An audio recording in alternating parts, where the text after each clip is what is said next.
Hello friends, now we are entering to the 11th week of 12-week certificate course. In this week, we are going to focus on the geriatrics, overlapping, non-communicable diseases, how the symptom management is done in such cases. And the palliative care versus geriatrics versus rehabilitation. There are three terms. What is palliative care, what is geriatrics, and what is rehabilitation.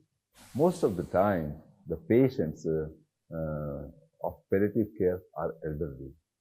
So, symptoms of elderly is also manifested in patients running with non-communicable chronic disease.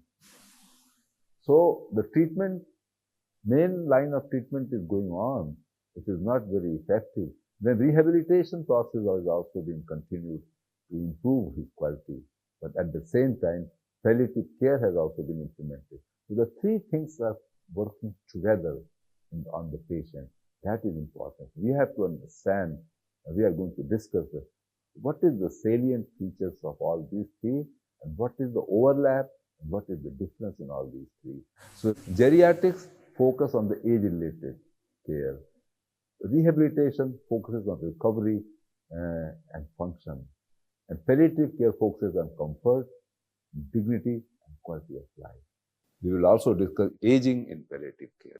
And then, non-communicable diseases, autophagy, gut health. The gut health and autophagy, this is another important part because in Ayurveda, it is said that digestive system is the basis of good health. And so whatever you are eating should be properly digested and absorbed.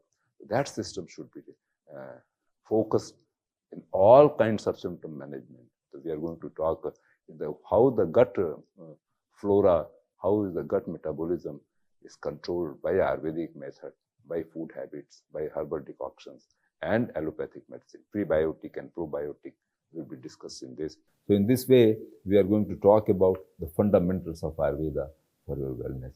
And then food and hunger in palliative care. What is the importance of hunger? And when you are hungry, what kind of food is compatible to you? That part will be discussed. So be ready to learn all these topics in this 11th week of learning. Thank you very much.